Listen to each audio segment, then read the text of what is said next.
Hello, listeners and readers of AwardsWatch.com. This is the Awards Watch Podcast, episode 261. I'm your host and executive editor, Ryan McQuade. And joining me today is our associate editor, Sophia Ciminello. Hi, everyone. She's all the way in London today. Yeah, I'm all the way in London. It's She's 4 doing p.m. here. She'll be doing her accent the entire time for this episode. Just like Saoirse Ronan and Blitz, I will be singing with a British accent. Oh, no. Well, at least the songs will be written by Nicholas Bertel. That'll help. And also joining us today is Karen Peterson. Hello. And joining us today for the first time in the Awards Watch Podcast, it's his birthday today, so we technically have to be nice to him, is Mark Johnson. Oh, who invited that guy? Right? How did I get here? Hi, Mark. Hi. How are you? Good. How about you? Not too bad. Waking up still a little bit. He's still waking up. My tea. Oh, you have tea. Tea, not coffee? Mm-hmm. No, I'm not a coffee drinker. Oh, that's right. Okay. Could never acquire the taste. All right, here I we drink go. a lot of tea. All right, here we go. All right. Mark, you want to tell everybody a little bit about yourself? A little bit about myself. I'm Mark Johnson. I am. That's all you need to know. All right, let's go. Let's move on. Yeah, I think we're good. Yeah, or they don't. Mark. Oh, this is a reunion. It's a reunion. A little bit, yeah. Between Karen and Mark, a little bit of myself, the old award circuit days. And we're happy to have Mark on the team and joining us throughout the rest of the season, throughout the rest of time, as long as we have movies. Right. You know, with the world the way it is. And we're going to do something today that we normally haven't done on the main show in a while. We're going to talk about the Oscars. And we're going to do a temperature check on everything that's going on right now. And we had some Oscar news this week, which was big and unexpected because we usually, over the last couple of years, I feel like, haven't gotten this news until like the final day, it feels like, before the ceremony. And that is we have a host. We have a host. It's none other than Conan O'Brien. And I'm so excited that Conan is going to be hosting the Oscars. It feels like a long time overdue. The former late night talk show host who was on also Conan on TBS. He now has his Max TV show, I believe is what Conan Must Go. And now he is going to be prepping to be our Oscar host on March 2nd. Sophia, I'm going to throw it over to you. Thoughts on Conan being our host? I'm very excited about this. And when it was announced, it was funny to be online and to see positive consensus in the past few weeks that we've had. So I would say that most people who are into the Oscars or who cover them or just are passionate about them in general are really excited for this announcement. I think Conan will be a great host. And the big thing here is, like you said, I mean, I look back at previous announcements that we've had recently of our hosts, and usually they come at the end of February, right before the Oscars. So it's good that they're actually planning because you have to book good hosts far in advance. So I'm glad they're catching on here. And I am so thrilled that Ryan Reynolds will not be hosting the Oscars. There you go. That's all we need to know. Oh, wow.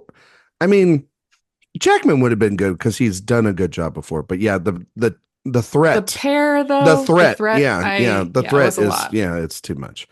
Karen, thoughts on Conan? I don't really have any. I mean, I think he's fun. I saw the announcement and was like, okay. And then everybody was so excited about it that I thought, oh, well, maybe I should be a little bit more enthusiastic. But I don't know. I'm feeling so just down in the dumps over everything the last couple of weeks that even this announcement couldn't quite do it for me. Karen, do you not... another white dude hosting the Oscars? That's cool. Karen, do you not like Conan Needs a Friend, the podcast? I don't listen to it. Oh, it's a good show. I mean, Conan for years couldn't do this because of working for NBC or having his late night show. So it kind of makes sense. And he does seem to, from what we read in indications, they didn't want somebody very political, which I don't know how you then get Conan O'Brien, because he makes fun of everybody, including politics. So I think it's a really interesting choice. because it's not, and also thank God it's not Jimmy Kimmel again, because that could have just been the easy toss up layup that they had as well. Mark, old man, Yeah. what'd you think of this? When I heard that a white straight male was going to be hosting, I got very excited, right? Representation for me. No, I'm kidding. No, I think it's a good choice. I think you just need to have somebody who can keep the show moving and fun, and I think Conan will do that. And so I think it's a safe choice, but it's a good choice. Yeah, I mean, he's done the Emmys a couple times and he did a great job, got great reviews for that. He's done some other hosting gigs. Um, and also talent loves him. Everybody online already talking about potentially maybe a Paul Rudd cameo and a Mac and Me. I don't know if you guys know about that. You should guys go Google all that. I've been a big Conan fan my entire life. This is really for me. I don't know why, Okay. I don't know how this is going to be mainstream because he feels very niche. You know what I mean? He always has felt very niche. And so, but it'd be great. I mean, it'd be wacky and kind of silly and stupid. And that's the kind of comedy that I vibe with, Karen. I'm just really glad it's not Ryan Seacrest. Was Was that that a not- rumor? Another Ryan who should not be hosting the Oscars. What if I host the Oscars? Is that a Ryan that you guys would be okay Another Ryan who shouldn't be. with? hosting the Jesus Oscars. Christ. All right. Well, Not a good day yeah, to be a Ryan. not a good day to be Orion. I'm just teasing. Damn, Sophia. It was right there. It was, yeah, that's fair. I set you Yeah. up for that one. All right. We'll hear more about and see more from Conan over the next couple weeks and months leading up to the Oscars on May 2nd. Karen kind of alluded to this, but we're talking about the Oscars this year. There's a big sort of looming cloud now that's been over the Oscars since a couple of weeks ago, and that's going to be the election. And things feel different. There's no going, there's no kind of sugarcoating it. Things feel a little bit different. The way that these movies are going to be covered is going to be different. The way we're going to see some of these movies in terms of when we first watched them to when we saw them now, maybe for first time or rewatch, is going to change. So Karen, I'm going to ask you first, since you brought it up. Thoughts on the impact of the election in connection to the Oscars this year? I think that's tricky. And it's actually kind of funny that this is the first episode Mark is joining us for, because Right. I remember a very heated post-Oscar show in 2017 for the 2016 Oscars, where we talked about whether the election had an impact on what won Best Picture. Of course, that was the La La Land Moonlight year. Nothing And- controversial happened that year whatsoever. Not at all. The easy transfer of Oscars to people's hands, right? Right. But we had a lot of conversations, not just that night, but it went on for probably in the next couple of years over whether the over whether the election had an impact in why La La Land lost or why Moonlight won.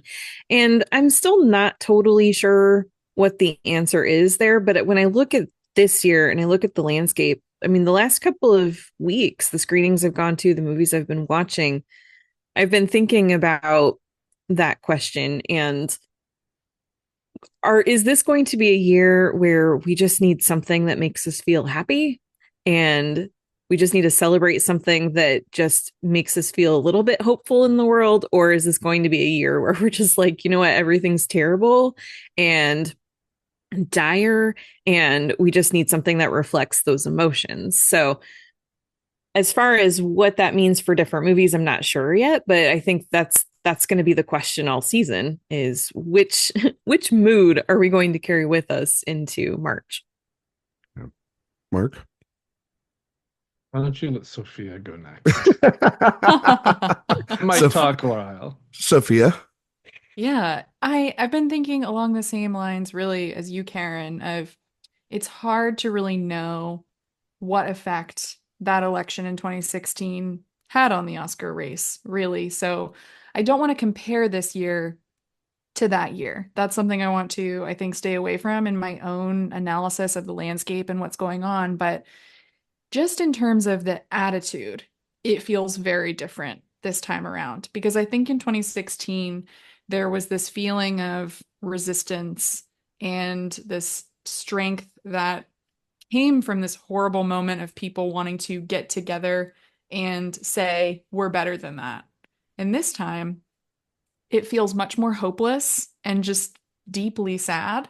And like there's nothing we can really do about it. And I would think that from that attitude, you could go one of two ways, sort of like you were saying, Karen, of do you see the darker movies in the race differently? Do they align more with, I don't know, a new way of thinking? Like for me personally, watching The Brutalist after the election was a harrowing experience. I saw the movie in a completely different light, and I thought that I understood everything I could from that when I had watched it before the election, but it really just opened it up even more. And on the other side of that, you think, is this a year actually where we're going to have a coda situation where people will just gather around something that makes them feel good and that makes them cry and that a majority of people like. I don't know yet where that falls, but I'm inclined to sort of lean that way, that we're going to want something, or that voters are going to want something that feels a little bit more positive. But again, it's so early and things could change in the next few months. Marcus. Yeah, so I have been thinking a lot about 2016 because I think,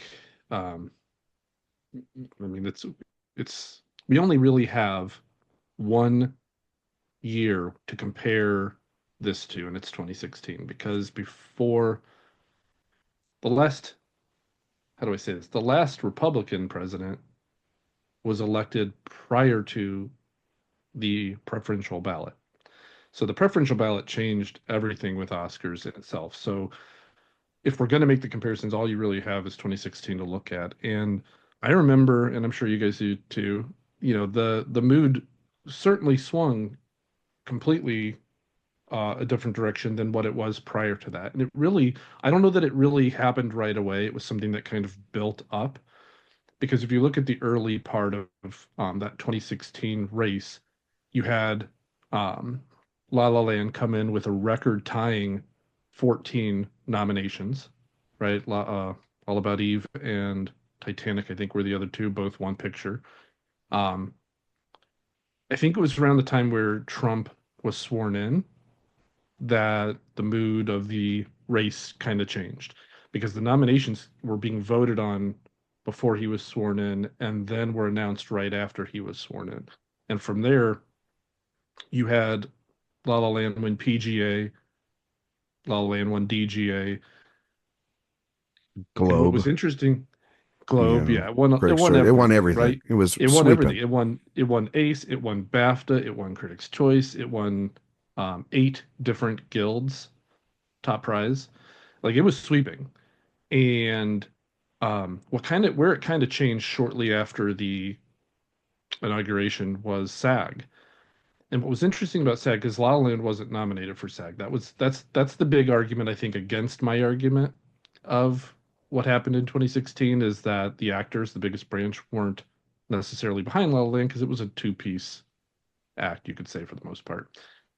But what was interesting about SAG was, if Moonlight was their film, why did Moonlight not beat Hidden Figures? Hidden Figures ended up winning SAG Ensemble with La La Land out of the picture and Moonlight right there. So it's a really interesting scenario that played out. Moonlight is still the only film in the preferential ballot to lose all 3 of producers, directors, and actors guilds and still win picture. So there's just a lot of like underlying stats and things along the way that make me feel like, okay, the mood changed. What not that Moonlight's not a deserving winner. Moonlight's great. I love Moonlight. Of course, as known, I love La La Land more. But I love La La Land too, Mark. It's okay. Yeah, it's a great movie. Damn it. Yeah. The right film won. And I can't argue that, because Moonlight's terrific. Both movies made my top 10 of the decade. So did Arrival, actually. I think that year was, I was going to say Arrival's there too. Yeah. Yeah. Talk about a movie that felt different after the election. Right. Yeah. Right. Yeah.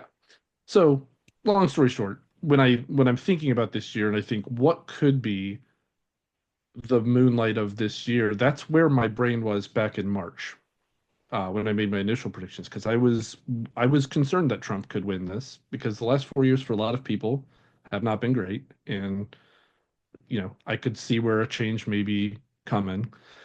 And that's why for me, Conclave seemed like the movie that could be the reaction to the election. But I think, Sophia, you make a good point with Brutalist too. And then I think Amelia Perez is right there. I think if anything, Honora, and I know everybody loves Honora, but I think Honora is the coda of this year. I think that's the feel good kind of, in a way, as far as like we don't really have a feel good movie. Like, do Well, we? I think we, Like, I what's think the we, feel good? I think we I might. have one. We I do. think we Yeah, might okay. have one, but Okay. I don't. But I'm with you, Mark. I don't think that Yeah. that is. It would have to take an enormous circumstance, I think, for that one to win, to I'm debunk. curious what is Wicked the feel good? I that think what that we're I thinking? think that that's the film right now, but also too, Okay.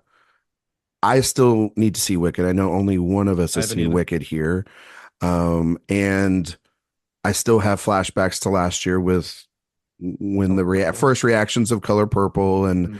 and all, but also again, it's a different temperature mood. I have a take on this, the Okay. election here real quick too, and that is Sophia and Mark and Karen are absolutely right. The mood is extremely dire for a lot of people right now. It's going to be interesting to see because this is usually the busiest time, right, for the Oscar seasons. This is when the FYC starts happening. This is when we start seeing people go to screenings and Q&As, and this is when the campaigning begins. Like the festival season's done, we're going to start campaigning now.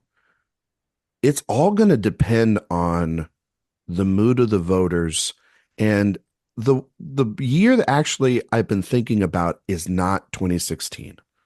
It's 2020. It is the pandemic. Another dour, just sort of isolated time where people were focused on other things outside of movies.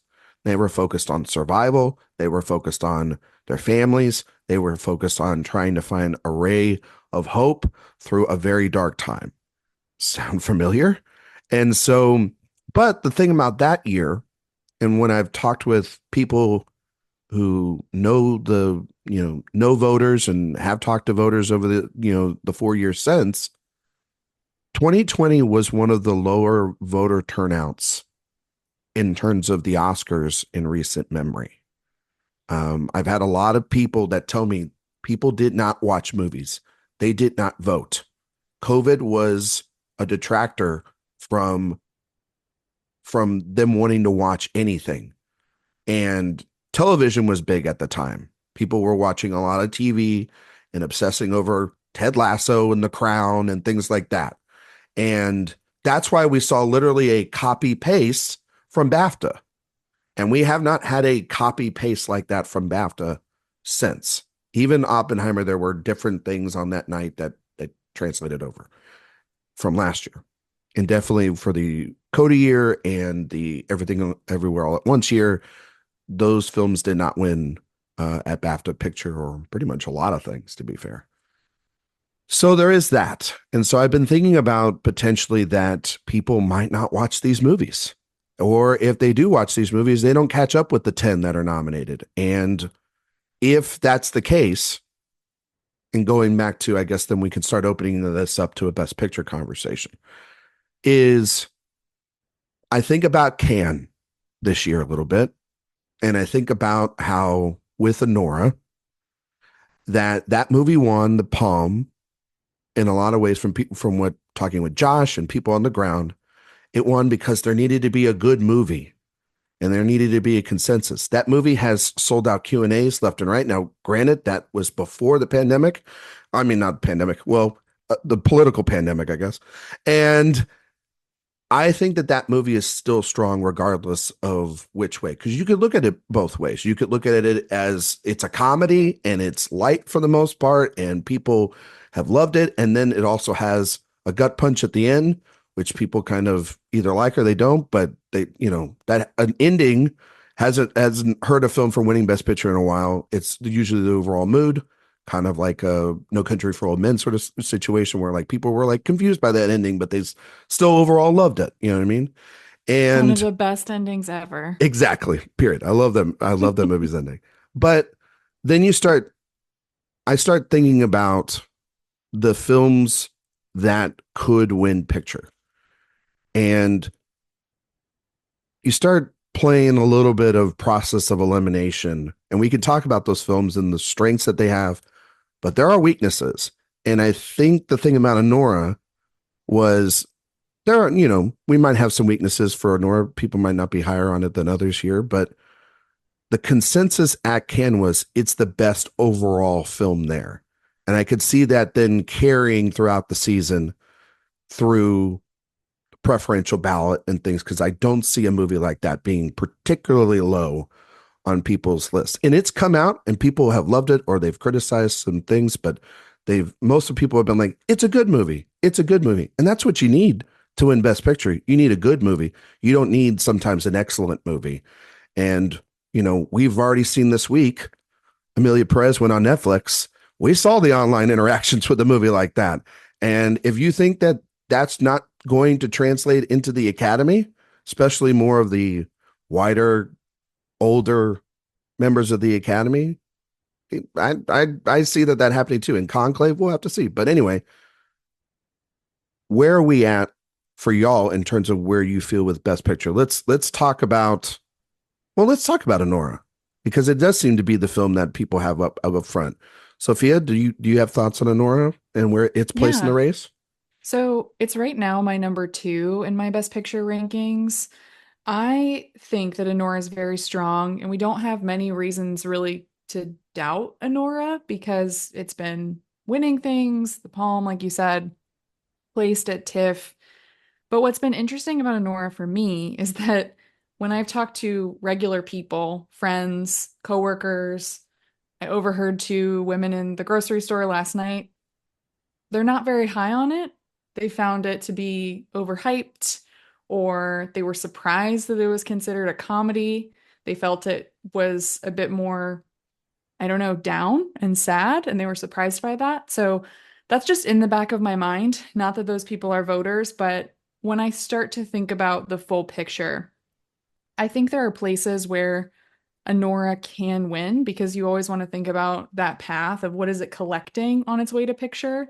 And I think Anora has a pretty slim path to win Best Picture. I think max it will get, I think the path, if it wins picture, it gets picture, actress for Mikey Madison, and original screenplay. I think those are the 3 Oscars it's winning, which is a solid package. We've had quite a few films that win is with the 3 package. Oscars, yeah. But that's the package for it. So at that point, we're running out of options where it can collect more. And this also could be from me thinking about Oppenheimer last year and thinking about films in the past that rack up a bigger amount of wins or pick up nominations, more nominations below the line. So Anora, I think it's possible win tally or even nomination tally isn't as high as what I have in my first place slot right now. No, for sure. And I do think that the last 2 years, while those films, Everything Everywhere All at Once and Oppenheimer, had so many wins and so many nominations, had passion behind it. And that's a movie, that's the thing about Anora. It does have passion behind it.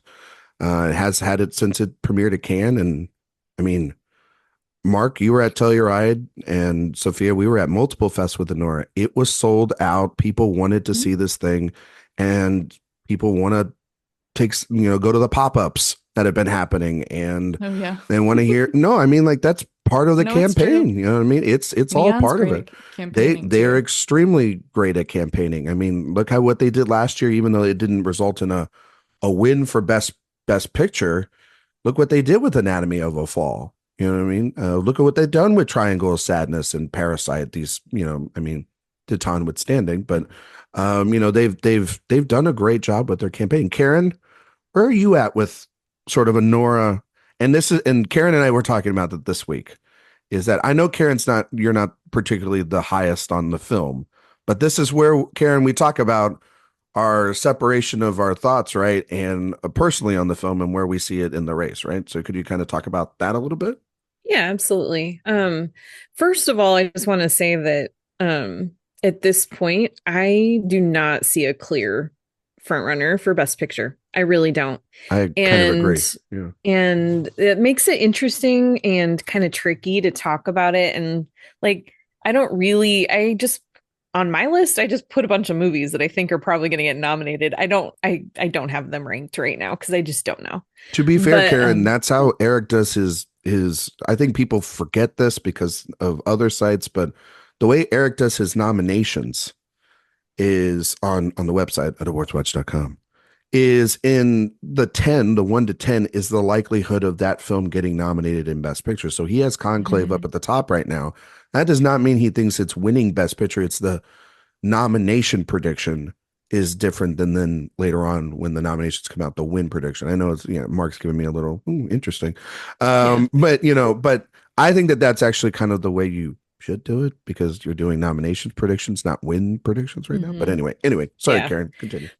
My point is that I don't think there's a clear front runner, unlike previous years. Usually by this point, I see something that I think, okay, either this has definitely got the steam to go all the way, or this is what everybody's talking about right now and it's going to taper off. Right now, the conversations seem like they're kind of in several different directions. And it's true, I wasn't as high on Anora as everybody else seems to be, but it's interesting because I was at 2 different FYC screenings this week for big movies, and listening to the conversations around me, not a single person was talking about Anora. Yeah. And this is PGA voters, SAG voters. So it was interesting because like those are the 2 that I would have thought would be talking about it the most, and they weren't talking about it at all. Now, granted, that's just in my little section of the theater, just listening to what I could and talking to the people around me. So that's not indicative of the entire mood of everybody that was there. These were large screenings, but I did think that was really interesting that it wasn't even something that came up in any conversations. So I say that because I think that one of the things that tends to happen, especially at this point in the race and with social media, is that people get in these confirmation bias bubbles and they think, oh, everybody's talking about this because I'm talking about it. And that's not always the case. And that's what I found this week. So I don't know what Anora is going to do. I do agree with you, Sophia, that if it has a path to win Best Picture, it's probably screenplay, lead actress, and Best Picture. I think Sean Baker probably, well, we'll talk about director in a minute. We'll talk about director here in a minute. Yeah. But I do think it probably gets multiple nominations outside of those 3, but I think those are the ones where it's most likely to. Well, Karen doesn't prevail. have a front runner, it sounds like. But Sophia, Mark, I don't know if either one of you want to go first. Do you guys have a front runner that is different right now than Anora? And if so, we might be aligned, Mark. We might have the same one. Sure. Good. You can go ahead. Then you'd be correct, I think. Then, just kidding. No, I agree with what Karen was saying. As far as there is no real front runner right now, that's why this part of the season is by far my favorite. Before things start lining up, consensus solidifying. We're all shouting into the same void at that point with the same information. But I do think one film that I've seen at least with multiple audience plays better than any other, and that's Conclave. Saw it at Telluride with like-minded people for the most part. Middleburg, I didn't watch the whole thing, but I made sure to catch like the last 20 minutes because I wanted to see the audience reaction, especially to the ending. And they seemed to eat it up, and actually it won Middleburg's. It tied for the audience prize with September 5. Yeah, we love a tie. Well, I hear you. I hate ties, but those are 2 of my favorite movies. So I was kind of excited about that. And then I saw it with the regular Akron, Ohio audience, the normies. The normies, and they ate it up too. So it's the kind of movie that has humor to it. It has drama to it. I think, and this is a big thing. Like I don't disagree with the way Eric does that. That makes total sense. There's no one right way to do it. I like to go the other way where I have like right now and in March, I thought Conclave was the front runner to win. What I do when I'm building up that list toward what should be at the top is I like to think what and it's not always the case, but what will the guilds get behind, especially the actors, right? Because the actors are the biggest branch, like I mentioned. Conclave has tons of great performances in a huge ensemble. Like even the smaller roles are terrific. Mhm. Cinematography, art directors, costumes, etc. It's got all the guild representation there, so I could see it being a film that garners a lot of votes, and it plays well to audience, which I think for preferential ballot is a big thing. I think it'll play well in theaters or at home. You don't need the big screen for it, which I think a lot of a lot of voters probably watch these on their home TVs. Mhm. So that's, along with all the zeitgeisty stuff of an election year and, feeling good about making the right choice at the end. I think there's a lot to it. But Sophia, where do you think? Yeah, I also have Conclave in my one spot, and I think it's for all the reasons that you said. And I think, like, yes, it is topical, and so much so that they basically talk about the DNC, it feels like, during the movie about a process at the Vatican. But I think it does so in a way that does give you hope.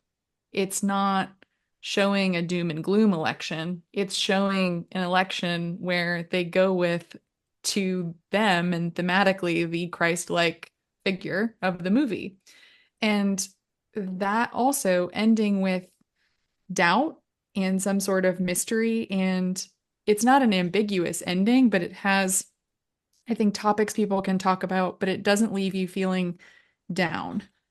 So I think it can be about a serious subject matter, but the key for me is I don't think they're going to want a movie that leaves you on at a low point when you're leaving the theater. And what I was talking about, I think, with Anora, of it, possibly having a certain path to picture what it can pick up.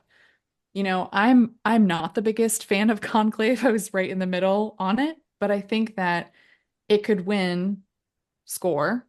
It could win, like you said, a number of guilds, because look at how Berger's last film performed. They're very different, but he does something that I think is very middlebrow, which works with voters. So that's where I am on it right now. Conclave 1, Anora 2.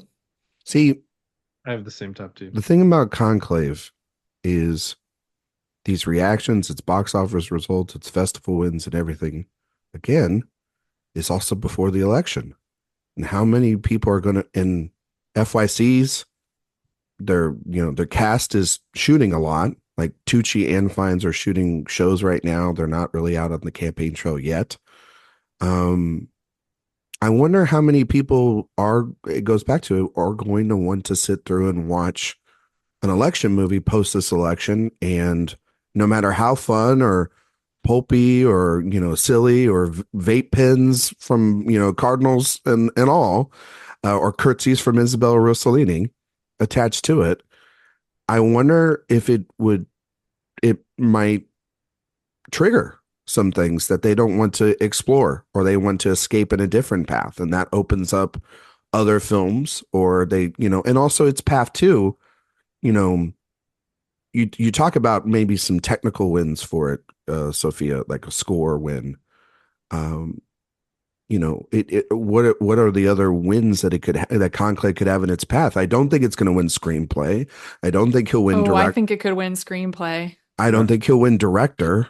Ray Fiennes could also win. Ray Fiennes could win, possible. But he's in a heated 3-way race right now at the time. Maybe even 4. Yeah, editing's definitely on the table as well. And if it gets, the pacing of that film is terrific. Yeah, well, yes. Yes. But it's gonna just be interesting to see. Now, I will say one thing for Conclave is that Sophia and Mark, you guys are right about one aspect, and that is Edward Berger. I just did an interview with him. He is interviewing everywhere right now. That film has done pretty well for itself at the box office. People, the old heads have liked it a lot. But is it a holdover situation? Is it, one win and, a little bit of a hit? We've seen this before for Focus, or does it go all the way? So it kind of remains to be seen what its impact goes beyond it, because it's a airport novel kind of adaptation, fever dream. And does that translate over into what they want to hear and what they want to see right now, or do they want to be as far away from politics as possible? And that, I think, opens up potentially some other films. Do we have any other films though I know that Mark mentioned Emilia Perez. That feels like another big player in this race. But its reactions this week online, maybe on, and we also have to take a grain of salt. Online is online, and God, it does depend on which social media platform you're on nowadays, because people are exiting Twitter and going to other greener pastures. But it did hit with the letterbox scores got hurt, and people were putting out already their think pieces from the trans community about it and everything. And I have had my skepticism about Emilia Perez. I still remember Power of the Dog. I still remember how the gay cowboy movie can't win. And so I think a trans musical might even be too far of a stretch for them. But it is going to be a film that racks up probably 9 to 10 nominations and has a big chance for supporting actress. Where do we see Emilia Perez? I You see and it I getting nominated. disagree extremely on Emilia Perez's reception with the industry, but Karen, you go ahead. I just talked. Sorry. Yeah, no, I'm on the same page with Ryan, I think. But I do see it getting nominated a lot of places, but I don't know how many wins it actually pulls off. And I don't see it winning Best Picture. Like you say, Ryan, with The Power of the Dog a couple years ago, if Netflix couldn't cross the finish line with that one, which was a beautiful movie, so everything about that was so good. And they get Best Director for it, but nothing else. If they couldn't, right. And we even with 10 nominations, and I just don't see Emilia Perez being the movie that finally gets Netflix that Best Picture winner. No, not also too. We have the response, or some of the responses already, from GLAAD, and they've put it together a ton of articles about trans writers that do not like the film, and that voice will only get bigger. But then there will also be Latino writers that will be writing stuff about its representation of Mexico and of Mexican culture or lack thereof. And the quotes, and Jacques Audiard is gonna, if he has more clips from that red carpet the other night, he's gonna step in it. Then that could hurt him.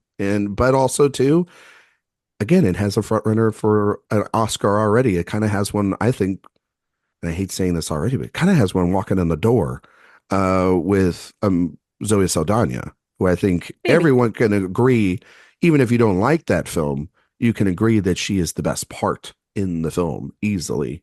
But yes. Yeah. And so, but yeah, well, I'm sorry, Karen. Yeah. Well, I was going to say, I think that there is a spoiler that people are finally starting to see that I think is the antidote to Emilia Perez, and that is Wicked. Okay. Or maybe they just cancel each other out, potentially.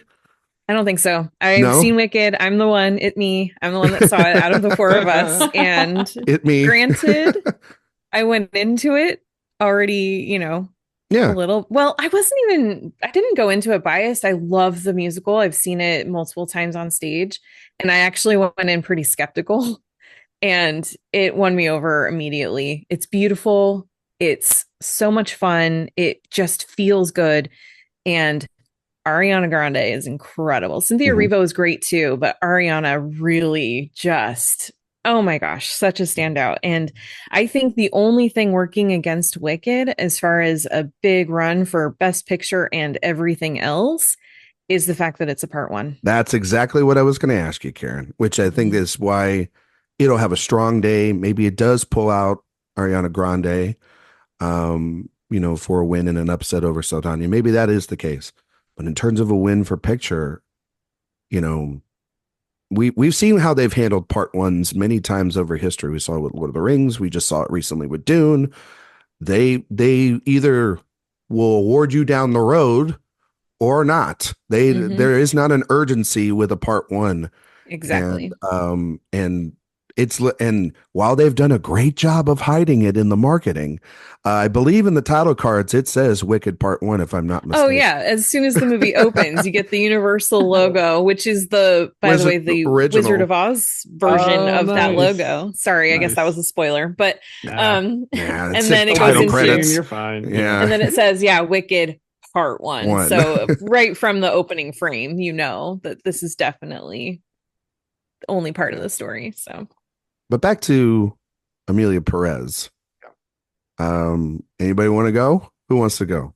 I think Sophia. Sophia wants to go. Yeah. So here's the thing about Amelia Perez. I do not like this movie. I do not think it works. I think those songs are really catchy though. They do stay in my head. Those little earworms. For a long amount of time. Oh my God.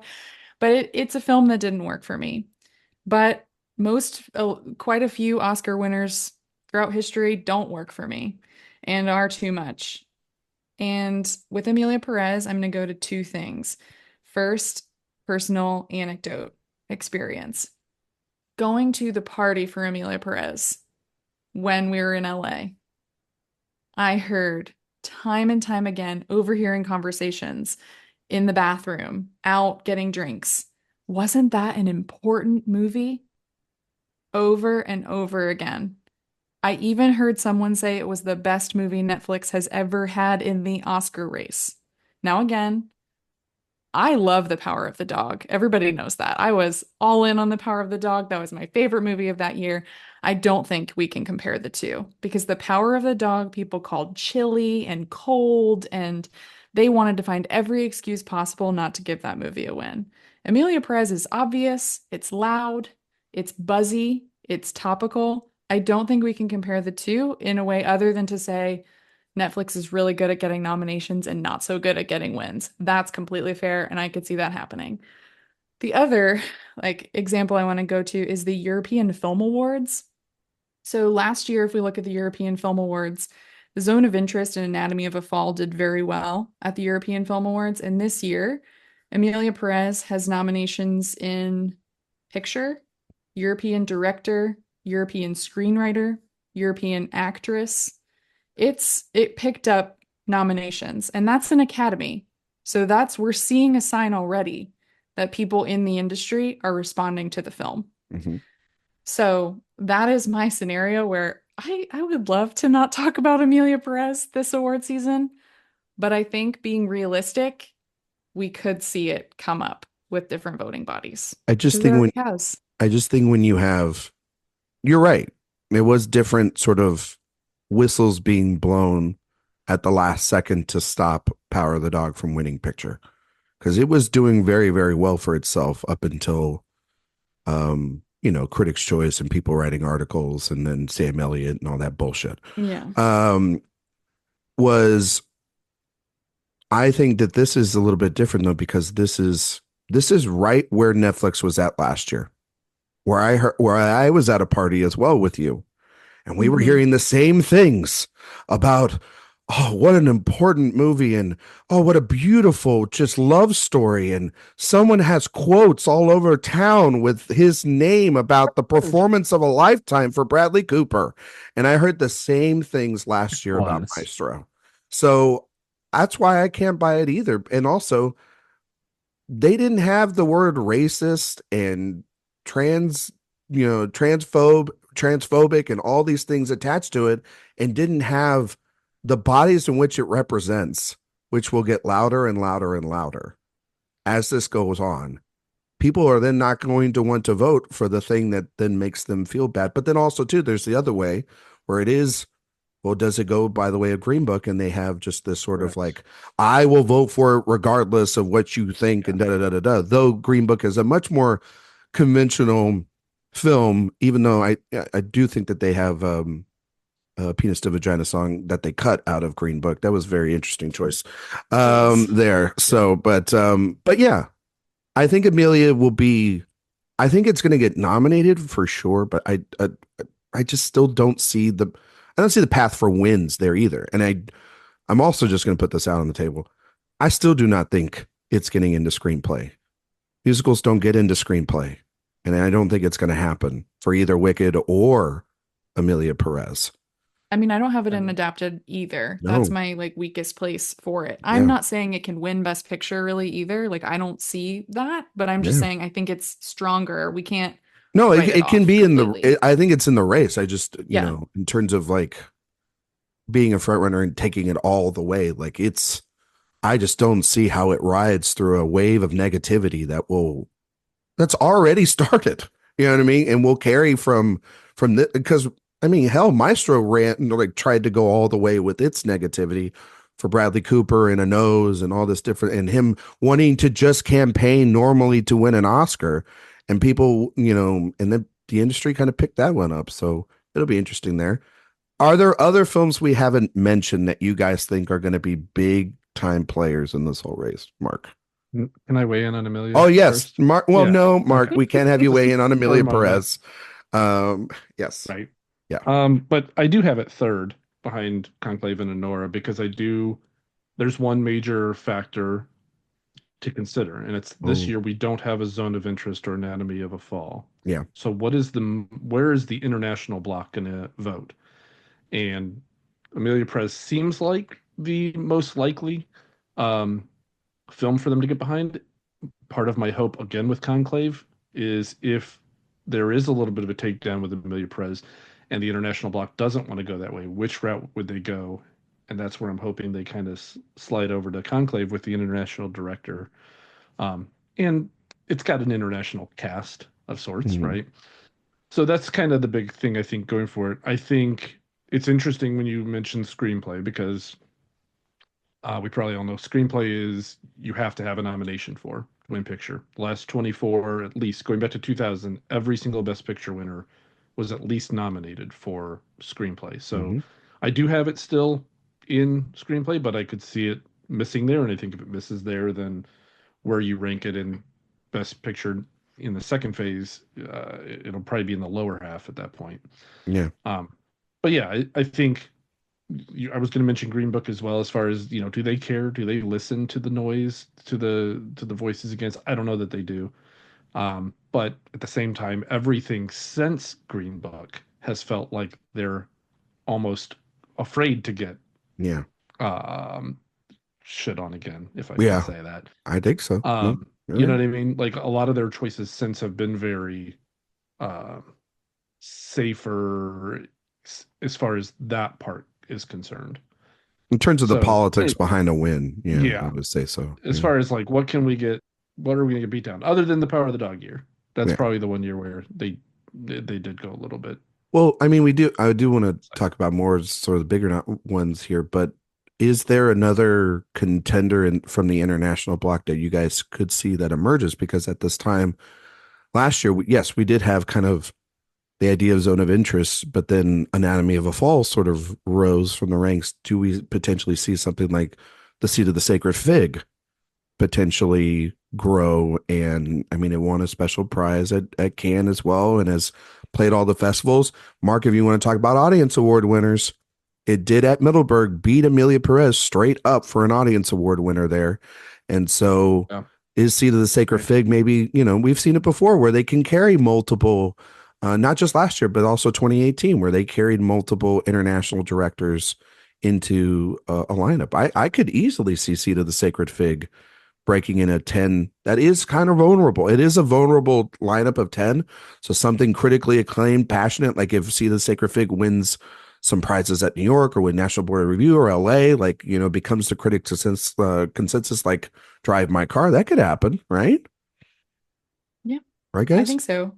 Yeah. And maybe this is a way to talk about director too, Mm-hmm. but I know I sent you this the other day, Ryan, that I have Mohammed Rasulov in my director lineup right now as that European vote, that Mm-hmm. block. They go with that international pick that nomination would say a lot. And also big performer at the European Film Awards. That is Mm-hmm. my Yeah. soapbox of the day. Yeah. So I think also on Netflix's worst day, The Seat of the Sacred Fig surprises in international feature as well, sneaks out a win there. I think that's Great. also something that we could see happen if this performs very well. And those thin screenplay categories this year, I think we will see it. If we don't see it in director, we will see it getting into original screenplay.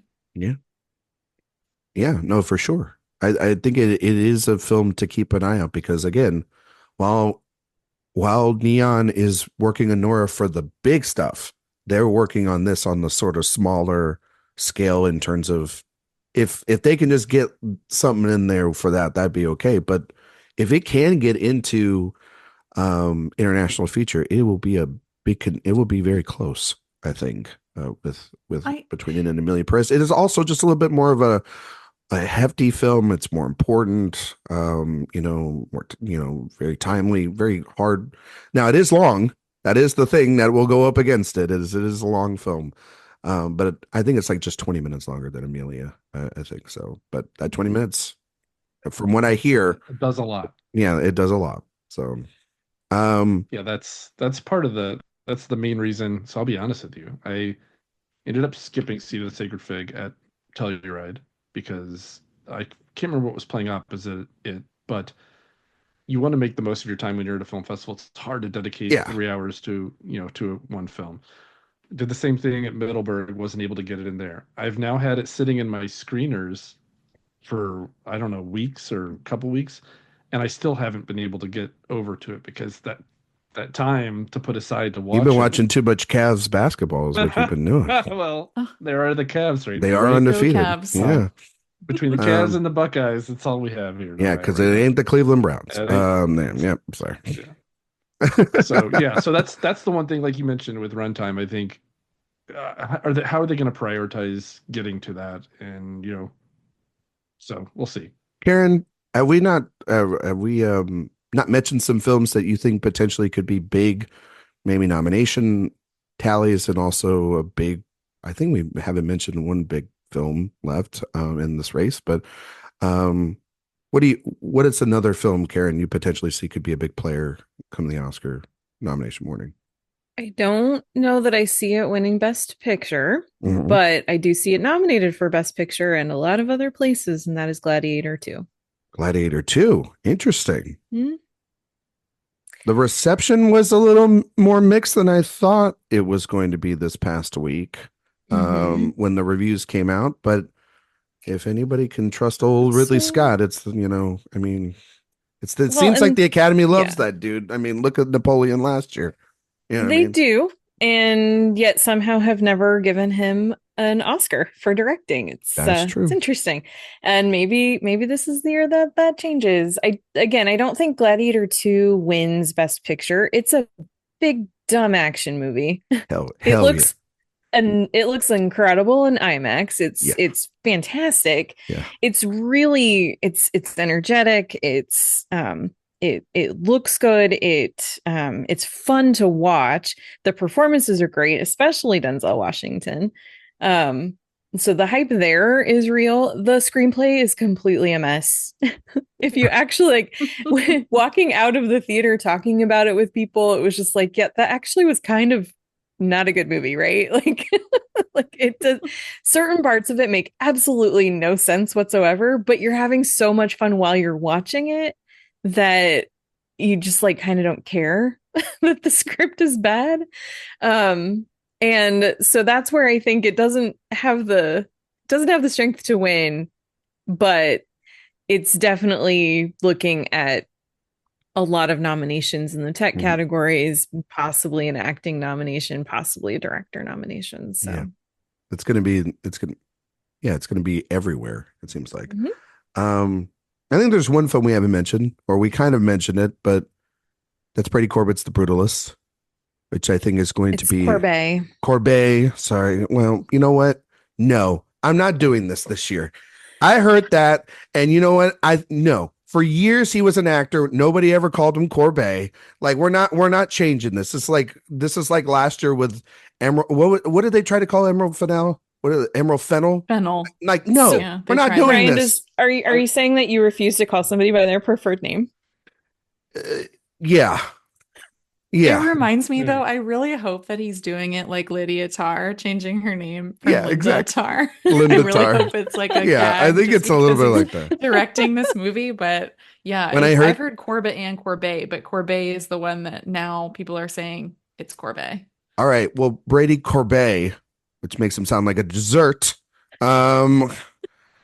is for The Brutalist, which is obviously one of the best reviewed films of the year so far. Another sort of hot ticket from the festival circuit. People, I mean, we're lining up for days, it seems like, to see this film. Also, to just a movie that is a unique experience that you have to see really on the big screen, and people are still signing up to see it left and right. I mean, Sophia, you saw it just recently this past week.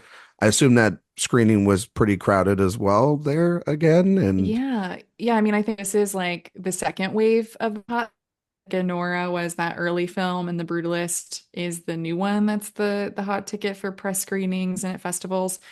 I went to see The Seat of the Sacred Fig at New York Film Festival so I could get a ticket to The Brutalist. So it worked out that way.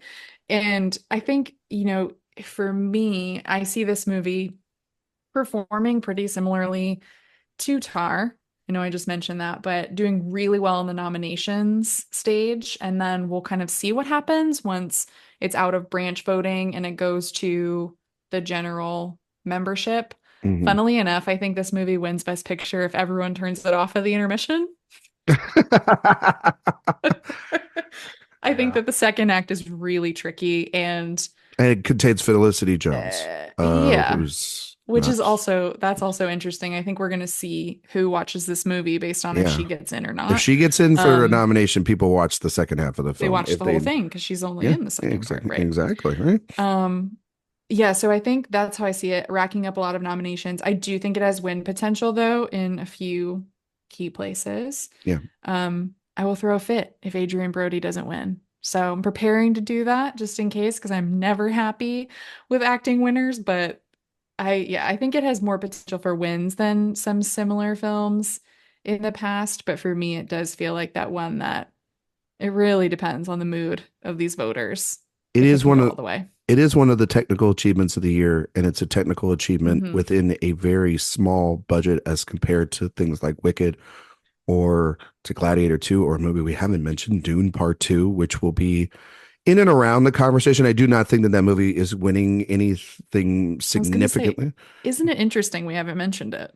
I think, Like it's just not coming up as well, much. I don't think it's not coming up. I just think that I do think that we have to look out for it in terms of nominations or potentially, I mean, Villeneuve just a couple weeks ago had Q&As at the DGA with Christopher Nolan, who was our last winner.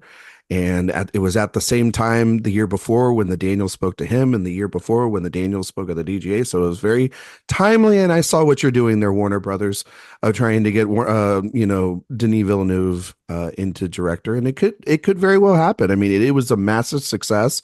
People do love that film. They love that cast, and that cast was there for a Q&A in New York that you saw, Sophia, and they're going to be out in the trail for it. I mean, Zendaya did a double feature with her work about Challengers and Dune last night, I believe, in LA. So they're still pushing that film. I just don't think it's going to win Best Picture or anything, but it could easily get 8 to 10 nominations, just like the first one did. But The Brutalist is a movie I think could do very well, just kind of almost like the Oppenheimer path for itself. It could be in the cinematography race, editing, the score for that film. It is in the top 3 in both actor and supporting actor. Director, it's very much in play for it. It comes to picture, I don't know if it's as universal as something like or as accessible as an Oppenheimer, but if it starts winning all those things, we have seen where if it's just winning all these Oscars, at a certain point, people just put it at one at their ballot probably, and then it's over. So remains to be seen. I know Mark and others have had challenges with the film too, so it'll be interesting to kind of see, right, Mark? Like you were kind of challenged by the film a Yeah, little bit. I liked the first half a lot. The second half lost me, and I don't really think it went where it, big enough where it needed to go. And I think the film to compare it to though is Power of the Dog, because I think it is a directorial achievement more than anything else. I think the screenplay is a little messy. I think the performances are great, especially Brody, but yeah, I think it's a little too challenging to be a winner. But I mean, could it? Yes. I Mhm. have it fourth behind the other 3 I mentioned because I do think it'll show up in the right places to have the path, but I just think it may be a little too. I don't know how it does on a preferential ballot. Yeah. I do want to just wrap this up quickly, and then we'll get over to, just I talk about haven't seen The Brutalist yet. Thanks for asking. Karen, no, yeah, I know, Karen, I know you hadn't seen it yet. That's why I didn't say anything, but I know once she does, we will get Karen's opinion. I'm seeing it tomorrow night, actually, at the Oh, shit. BGA, Okay. Well, there you go. And you're seeing it in 70 millimeter, I believe, if I'm not mistaken. So very jealous of you. I think that there also is a couple of films that we have to talk about, which are the small films that have a marginal chance but could pick up momentum and have been talked about throughout this race. And I'm just going to rattle off a couple of films here in particular. So there's movies like September 5 that have been mentioned by people. There's A Real Pain. There's Sing Sing and Nickel Boys.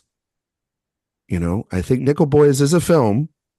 It is. Can confirm. Thank you. It's Thank you, Karen. Definitely a movie. I think that Nickel Boys is a film, guys, that could tug on the heartstrings, be that emotional film that people connect with. It's very challenging, obviously, but it is a movie that lingers and lasts in your collective memory.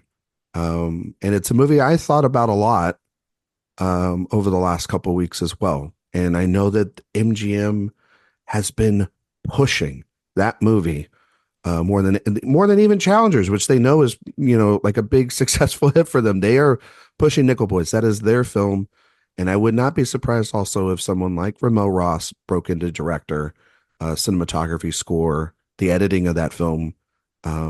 It has a 4 to 5 film or nomination probably path for it, but could break into the 10. I don't think I would love it to win. I think it would be also a very important film to win, but it is also challenging the form in ways that many films like it in the past have not been able to do. Karen, have you seen Nickel Boys? Oh, I have not. I was actually supposed to see it tomorrow, and I switched my screening for the Brutalist. Well, if you do see, good decision. If you do, Mark, they're both good. I say, new American masterpieces. Yes. Well, if you want to see that quote, you can go to any. You can go over to the posters over for Nickel Boys, and also probably at your Q&A or your Q&A, Karen. If you do see one with a Q&A, you'll see a poster with someone's quote on the back. I was actually I was watching a movie just randomly in just an AMC theater on my own, and they were showing trailers, and the trailer for the Nickel Boys came up, and I was just like, wait, I know Sophia. Wait, I know Eric. And their quotes were right in the trailer. And then Ryan? Oh, no, I didn't see one. It wasn't there. It never showed up.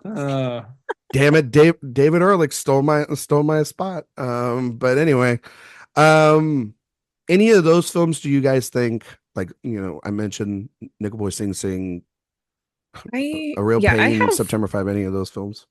I have A Real Pain in my list right now, my 10. I saw that at Sundance, and that was, I saw some great stuff at Sundance this year, but that was the one movie that I thought, you know what, this could go all the way to the Oscars next year. And I stand by that. I think it's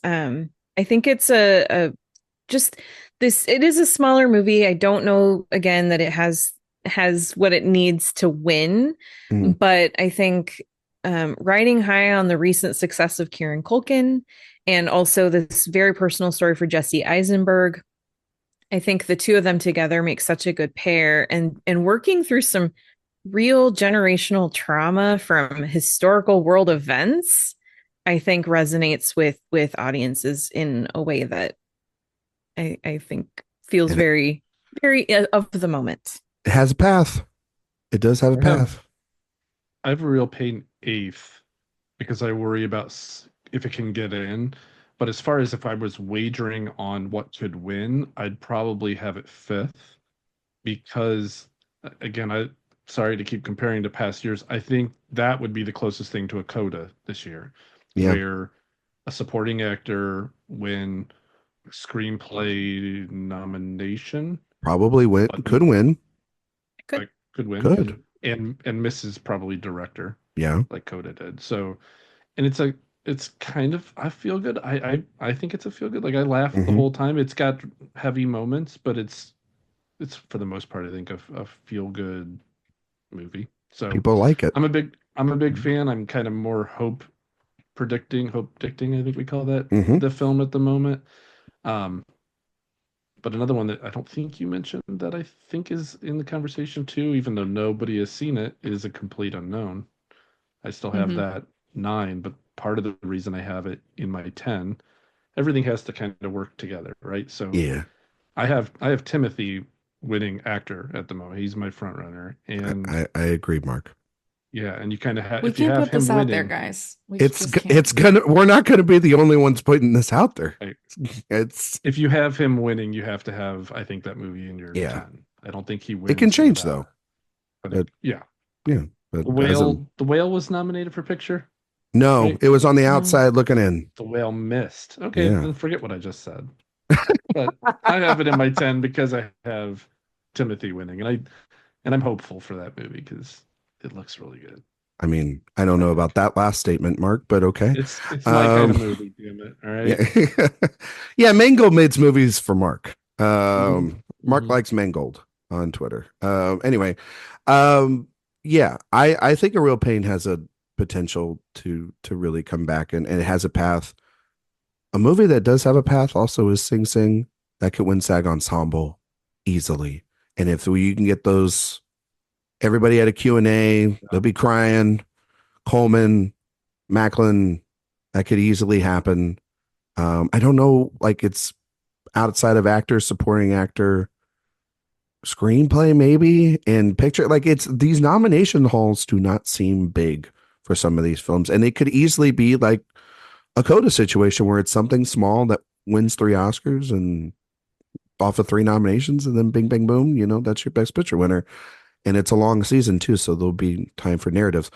I do want to push over to director, if that's okay, and just kind of quickly talk about it.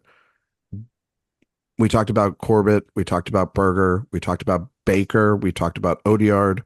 We mentioned Seed of the Sacred Fig, a little bit of Villeneuve. Is there anyone else in particular? I mean, I mentioned Ramel Ross. Is there anyone else that we didn't mention real quick that we think are kind of contenders in this race for Best Director, which feels very uncertain because we don't have a modern giant master of cinema like a Scorsese or a Spielberg, or we don't have a modern auteur that's big like a Christopher Nolan in here. We do. No, we don't. I do. think we No. do. Oh, you do? Oh, well, We do. Ridley Scott, I guess, is that Yes. answer? Yes. Correct. Yeah, Okay. absolutely. And that's the thing. And so watching Gladiator 2, which again, the screenplay's a mess, but the movie is very entertaining. And I think One of his it's best films. maybe. I don't In know if I recent- would go in recent- that- in in recent recent years, memory. yes. One of In his recent years, best? yes. In recent memory. I mean, Recent like, memory, sure. Yeah. Maybe No, I'm not yeah. putting it up there with Blade Runner and Alien folks or Thelma I and mean, Louise. Aliens Right. always in my mind, but yeah. Yeah. but in terms of like it's better than Exodus, Gods and Kings and all the But money when in you the look world. at the fact that this is the guy who directed Alien and Blade Runner and Gladiator and Thelma and Louise, and he does not have a Oscar for directing, it does feel a little bit egregious. And I think in this year where there's not a big clear frontrunner for Best Picture, and I think there's not a clear frontrunner for director, I think that sets us up for a year where director and picture split and they finally award Ridley Scott Best Director. Wow. I've been Whoa. predicting the same thing since March. My initial predictions, I had Conclave Picture, Ridley Scott director, and the closer we get to it, the more it feels like this is going to be a split year because there's no absolute frontrunner. And you do have things like Courbet who could win director, but I don't know about picture. They may recognize the achievement. And you do have, why are we laughing? Sorry, it's just the Courbet. name. It's all You the pronounced it Courbets. correctly. Yeah. Oh, it's because I said the- it right? Okay. Yeah, you said it right, Mark. That's fine. My It's just my stupid cat thing. just leapt in my lap. And I didn't Aw. know if that's what was happening. No. Yeah, so but Ridley Scott, the narrative is certainly there.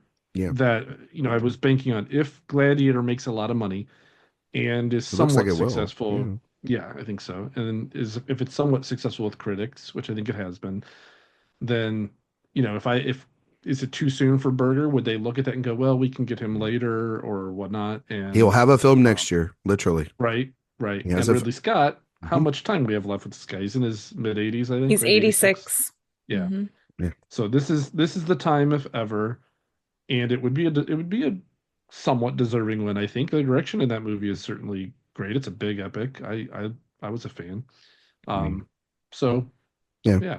There also is the Academy too, where doesn't matter how much we want to reward legends, Right. they just don't give a shit sometimes. Right. But like, That's but also, Sometimes they do. sometimes they do. Right. You know what I mean? To like literally, like Morricone is like on their dying breath. You know what I mean? It's like, come on. It has You know, to like, line up. It has to line up with so many other factors, Yeah. whether they do or not sometimes. Mhm. And I think this year's lining up that way, where it could. Yeah.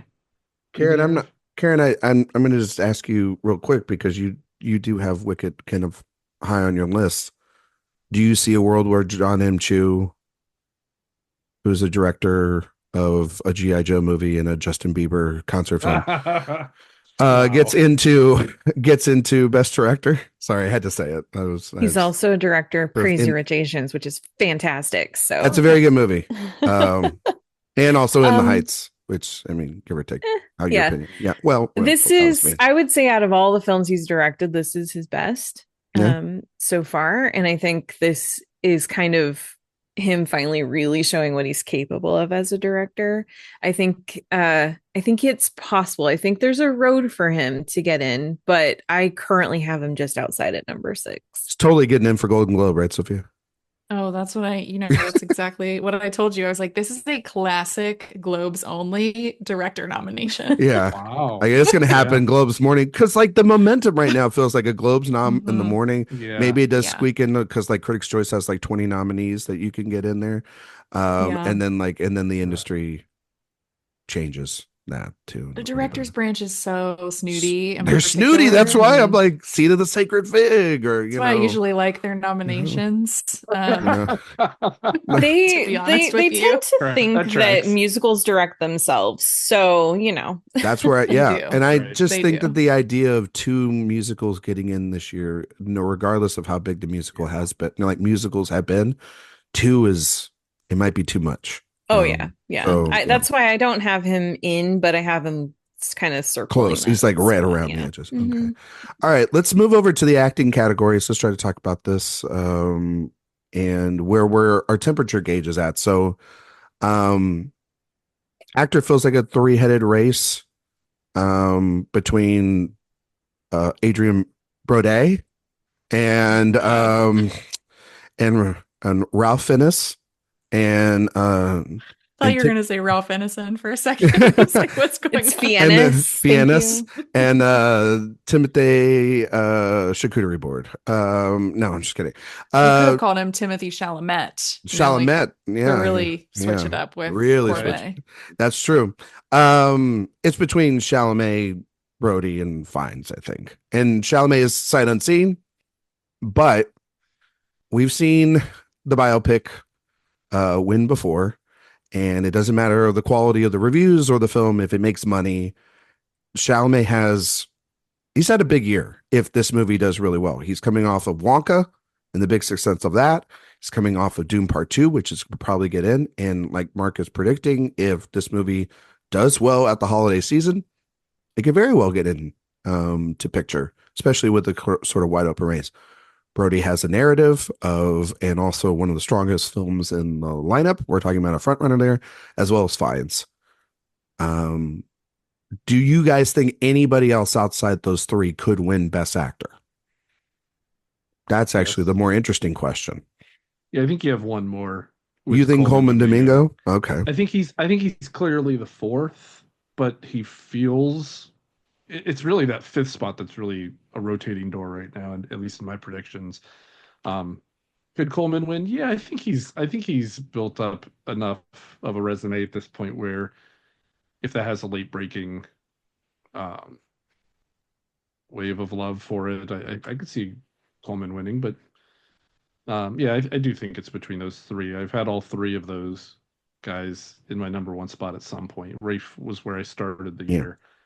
Then after seeing Brutalist, I moved to Brody, and then really thinking over how this race could play out, I moved to Chalamet.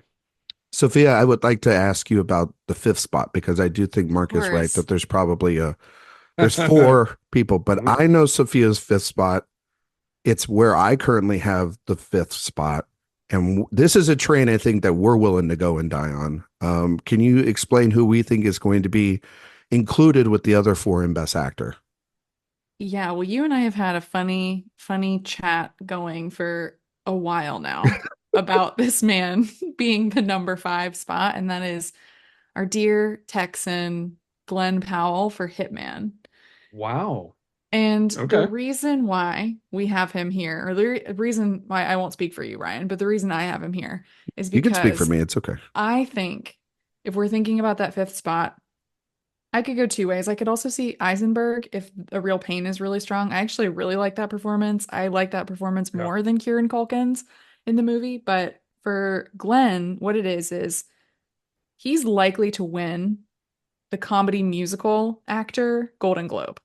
So you already have him there. I think he could give a fantastic speech. He's so charismatic and charming. He's this new Hollywood star. Then I think, okay, Critics' Choice, they're going to copy paste. They're going to see him get the Globe nomination. They're going to see him, around. And if he can campaign, I know he's shooting right now too, but he's a really charming, charismatic performer. And sometimes that's just, if it's a thin acting lineup and you have a great speech and then you start getting nominations, we start seeing, okay, he won the Globe. He's in at Critics' Choice. He could get in at SAG. People love him. That's 3 places right there. So then you kind of have to go with him if that's the picture. But there are a few ways it could go. It's so open. If only he was the People's Sexiest Man of the Year, you could. Oh, Jesus. If only, right? That was the trophy he really needed this He year. already turned it down. The pick. Ryan Gosling That's turned what it I heard. down once too. Yeah. And the Smart. pick that we had Nice. goes right with the election at a horrible time in our country. Even Emily Blunt wouldn't agree with that, and you know it. I agree with Sophia. I think that Glenn has a path. I don't think Paul's going to get in for Gladiator 2. Eisenberg, I think they're pushing Culkin too much. I don't see a Sebastian Stan nomination happening for A Different Man. I just don't see that happening. The one that everybody seems to be very high on is Craig, and I love Daniel Craig in Queer, but that would be a solo nomination for also, again, A24 has The Brutalist, and they have Sing Sing. They have stronger films. Craig is not the one that usually is out there campaigning a lot. I know he's doing Q&As like this week because the movie's coming out. I can easily see him being like, okay, bye. And I'm not going to, I'm not going to do much press. And I do see that if Glenn can get on to the circuit, which Netflix is trying to do, when he has a break during the holidays, he can come out there. He can charm a fence. He had Twisters, which is a big film this year for him. He has this movie, and there is that outside chance, I do believe, that he could, alongside Linklater, get into adapted screenplay. And so you could have a double Glenn Powell nomination morning. And much like if A Complete Unknown, I believe, gets in the picture, I think Chalamet is a producer on that as well. So he would get double nominations as well. It seems like there might be a little bit of an anointing of some movie stars.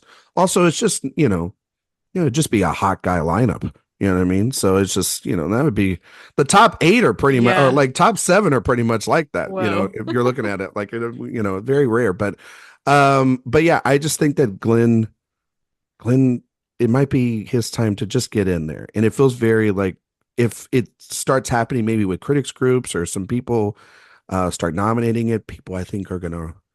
Also, people love that movie. You know what I mean? So maybe it was wishful thinking, but I don't know. I mean, I love the thinking. I do have Eisenberg in that 5th spot right now. I would love to see Glenn Powell do that. I do have Hitman in for screenplay. And he's so much fun in that movie. But I think that it's not that it's too light of a movie. It's not that. It's just I think that it's maybe, I don't know. It doesn't feel like a movie that would get rewarded in an acting nomination. That's fair. It is But a I do have it with is- two because I've also got it in costume. Or I mean, hair and makeup. Oh, yeah. Oh, And that's fun. it's all about like the screenplay, the hair and makeup, the transformations. It's all part of the performance. You know what I mean? know. I agree with you, and I would love to see that happen. I would not be mad. Mark, I still have mezcal in 5. Mezcal. He's not a Whatever. drink. I thought we were saying Bay. names wrong. That's fair. That's fair. Mezcal, whatever. I still have him in my 5 spot. I just watched Queer this weekend. I was not a fan. I thought Craig was good. Shocker. Right. I'm not- Yeah, no surprise. I thought it was a mess. You're but supposed to that's like me. movies, Mark. Yeah, not that one. I do have John David Washington still somewhat high as well. I think What? Piano Lesson. I have him 8th right now. Be lucky I, that movie gets one nomination at this point. I know, I hear you, but I think it's just such a thin field. No, it I is. still It have- is. That's why. I have Joaquin Phoenix still 10th on mine. just Really? Because I don't think wow. that's completely dead. I don't I do. wouldn't put him in my 5. Ask Todd Haynes if it's completely alive or dead.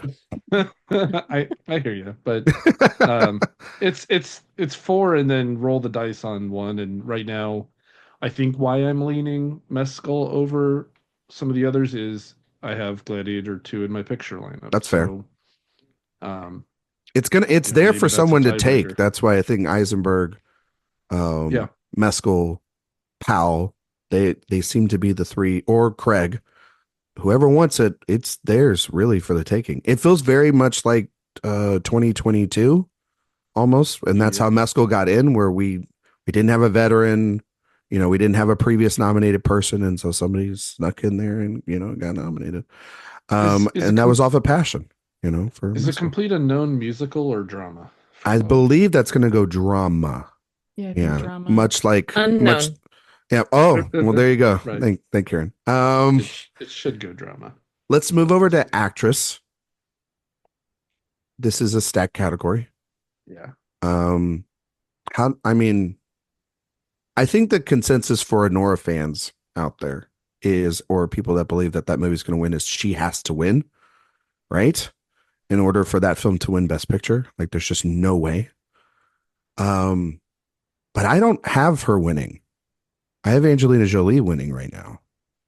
And So why does Mikey have to win picture, but Jolie Kind of- doesn't? because when it doesn't, that seems, for Angelina Jolie, that seems like a movie that's probably not going to get into picture, but it feels like a traditional movie star indie or like industry sweeper.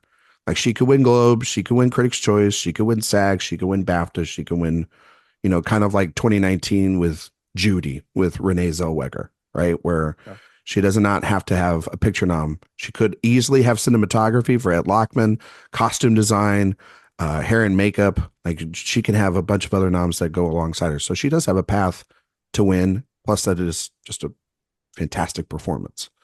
But I think for Anora, and it's because we talk about it, it's got a low nomination tally window. And then that means a low win threshold. If it doesn't win actress, it probably means that it's not winning picture at that point. Now, we've seen crazier things happen before, but you look at Michelle Yeoh, she won. You look at Cillian Murphy. You look at Frances McDormand. Those over the last 3 out of the last 4 years, an acting winner, or even Coda with Troy Kotzer, like an acting win carried over for a picture win. That's where I'm kind of going at there, Mark. But I have Angelina Jolie winning. I think it's the kind of movie star commanding performance. She's been campaigning like crazy already.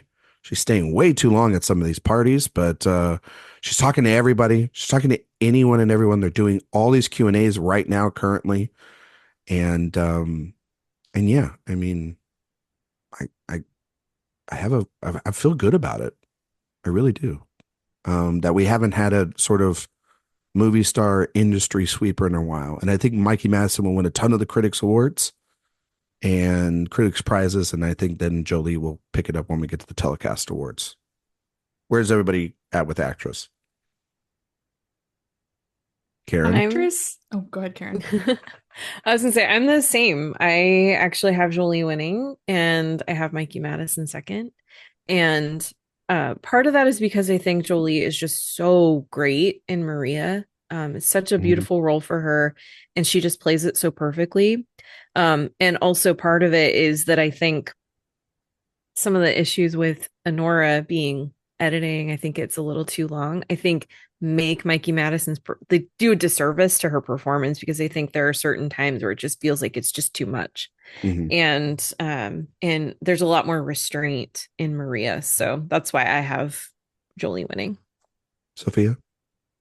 I also have Jolie winning because I just feel like it's that classic movie star performance that actors like and that I think people want to get behind. And I don't know though, I will say actress is so much more competitive than It's very, actor. yeah. Oh my God. I mean, I look down the line and even some of the people I don't have in my five, I'm like, I wish I could have room for you, Marianne Jean-Baptiste for Hard Truths. But it's, I think what's interesting about actress is that for actor, you have Brody, Chalamet, and Fiennes all competing at the Globes in the same category. So we're going to know a lot. That doesn't always translate, but we'll know something then. Actress, it's so split because Jolie and Madison will be in different categories. And Mikey Madison is also going up against Carla Sofia Gascon for Amelia Perez. And if something does happen there, where if she is, if they do really like that movie and they want to give it to her, I think that's also possible. But I have Jolie in first right now with Mikey Madison in second. What is a name that we haven't like let's fill out the categories, I guess. Because I feel like those are the probably the two safest bets, right? Maybe Gascon is a I don't know if she's a safe third. We'll have So to hard this so year. hard to That's where choose. I've I got mean, her. I do um too. I Just kind of have her fourth actually right now. well, to Sophia's point, though, I think Madison's going to be competing against her, but also against Cynthia Erivo for Wicked. Yeah, Mm-hmm. that's true. And against Demi Moore for The Substance, which I Mm-hmm. would love. I think that Mm-hmm. that's a film that is playing stronger and collecting little prizes and could do well with the critics as well. The Substance. I don't think you can count out Saoirse Ronan for the Outrun, Yeah. the Telluride Medallion winner, She Saoirse is Ronan. campaigning. She is campaigning for a double nom, and Mm-hmm. she wants it. And it's also like Jack Loud and her husband's a producer on the film, and they brought that movie together. I don't think you can count out Nicole Kidman and Baby Girl, which is a movie that people will start. I literally see that next week, so I'm very excited to see that film, and because I've heard it's one of Kidman's best in a long time.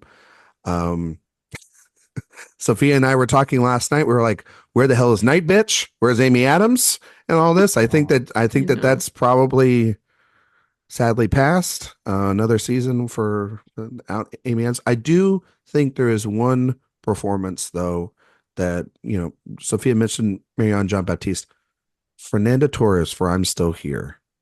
I think could be the international surprise nominee that nobody or starts doing really well, maybe pulls a SAG. Definitely is going to get BAFTA. I think is going to totally happen for her, and she'll probably be inside the Globe.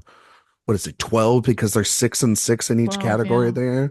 So keep an eye out for her, like to spoil like a Cynthia Erivo or to spoil a Demi Moore or somewhere because it's this very celebrated film already, and she's been campaigning doing Q&As already. So, and it's Sony Pictures classic, and I don't think that The Room Next Door, as much as I love that film, will translate for Julianne or for Tilda.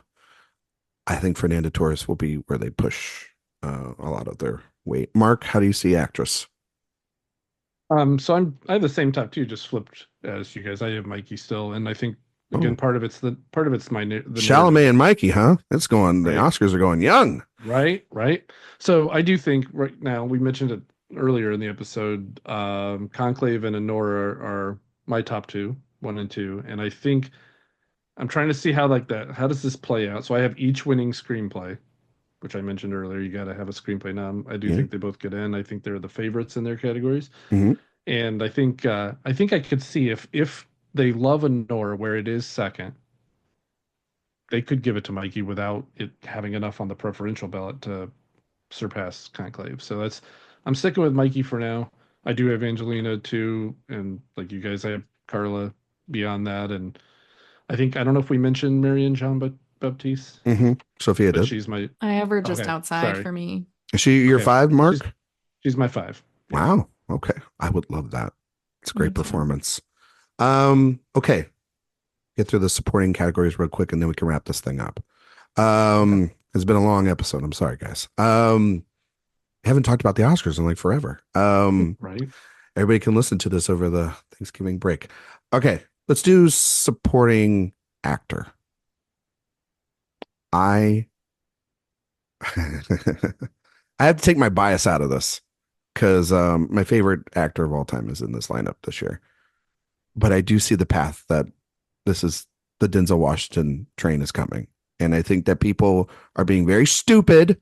Other sites are being very stupid in having him in 4th and 5th place. It's ridiculous. Call yourselves an expert out there or something. Come on. Denzel Washington, I think, is going to win this thing. And I think that that's the best place probably to reward Gladiator 2, because even if you are mixed on the film, the direction of it or Paul's performance or whatever that I've seen online, the unifying thing that everyone is saying is that Denzel Washington is absolutely fantastic, giving a capital M movie star performance. And he doesn't have a third. Probably should have won it for Fences. Almost did, but didn't. I feel like everybody's going to have the tuxedos and everybody's going to be very nice, but they're all going to be sitting there clapping a lot this year for Denzel. That being said, I think Kieran Culkin is very close. Tucci, Macklin, Pierce. It feels like a very solid 5, but maybe y'all have somebody else outside of that 5, because that's Eric's 5, and I kind of agree with him on that. I don't know if you guys have anybody outside of that could break through. Yep. Karen, do you have anybody? I have Borisov from Honor. And who do you have? I do 3. Oh, okay, so all of y'all have seen the FYC stuff that's been going out this week. Okay. Again, it plays to the narrative too of where my predictions are with Mikey winning. Yeah. He gets brought in, I think, as I don't that want helps to say because he's great, but yeah, that helps the film too in its path to picture. Who does he kick out then for all y'all? Out of Tucci. He kicks out Tucci. For me too. Wow. Yep. Karen? Actually, yeah, I don't know. For now, Tucci. Again, I didn't rank mine, so That's fair. That's fair. There is Lithgow sitting out there. That's the thing, is this lineup has become very solidified, because when we started the year off, we all thought potentially Samuel Jackson for The Piano Lesson. Yeah. And then we all saw that movie and we're like, wow, we were so wrong. And then there's obviously Lithgow was another potential person. Peter Sarsgaard is being run heavily for September 5, but that's not going to happen. He's barely in that damn film. There just doesn't seem like a bunch of other people out there. The one person I'm going to say, can I make a plea? Yes, you can make a plea for, I think I know who you're going with, but go ahead. For Josh O'Connor for challengers. He should be in the conversation to win, even though I'd probably put him in lead, to be honest. But yes, whatever, Kieran Culkin is here. So we'll just category fraud it up. He gives an incredible performance, and I hope a critics group gives him a win somewhere. Karen, could Jonathan Bailey for Wicked Part 1 potentially get into this lineup? Off the passion of the film? Say probably not. Okay. He's good, and he is such a charmer, and definitely people are going to like him a lot. But I think it's so clear Cynthia and Ariana's movie that I just don't see it happening. Okay. What I do with him in part 2. Yeah. Does anybody else not think like myself right now and think that Denzel Washington is winning this Oscar? I still have Culkin. You still have Culkin, all right. Karen? I have Washington. Yes, that is correct. You know Sophia. who I have. Of course, I have Denzel. I love this performance. My I will man. tell everyone I meet that this performance reminds me of Joan Crawford, like Betty Davis. There is a Yeah. fun old Hollywood Yeah. quality to it of my Yep. favorite women back then that I love so much. He's having so much fun in it. And we have to think too, I mean, there are plenty of examples throughout Oscar history of actors getting a supporting actor Oscar or supporting actress Oscar late in their careers. And this does feel like it would fit nicely into that group. And he doesn't have a third, and he's someone who should have a third, but Culkin is lurking right there. And I think that win would also make sense given it's coming off of his win for Succession. He's playing a Category fraud. category fraud. Yeah. Category So I'm really pulling for Denzel here. And if not Denzel, Guy Pearce, obviously, for the Brutalist. He's great. But I And just I think Denzel. Oh, sorry. I was just going to add to what Sophia just said. In addition to just having such a great time in the movie, he's having a great time talking about the movie. He's having a great time. And yeah, and his charisma, I mean, he obviously always has that, but he's just so excited and passionate about this, and he's everywhere. He's talking about it to everybody, and I think that's going to really translate well too. Yeah. Right. I think the thing that Denzel maybe has going for him is if Guy Pearce and Culkin are his biggest competitors, they're playing characters that are not really likable in a lot of ways. I know Culkin is somewhat likable on the surface, but he's really not in that movie. It's a pain in the ass is what he is. In that And movie, but yeah. Yeah. But Denzel is like fun. He's the fun part of Yeah, he's Gladiator, playing a and villain, but you're weirdly kind of rooting for him. You know what I mean? he's the good villain because the bad villain are the twins. Yeah, Right. that's So he's fair. like the good villain of the movie. So kind of like the well, no, maybe not. Yeah, he's kind of like Tedesco, I think, maybe for me for Conclave or Oh, okay. Tedesco. Like I'm having fun with Tedesco, and he's having fun in that. Man, role. imagine like Denzel with a little vape pen. You know if what I he mean? was Like, Right. vaping in ancient Rome, I would Right. die. like a little hookah, Would be like a so little hookah. funny. That would have been A so little good. Right. Yeah.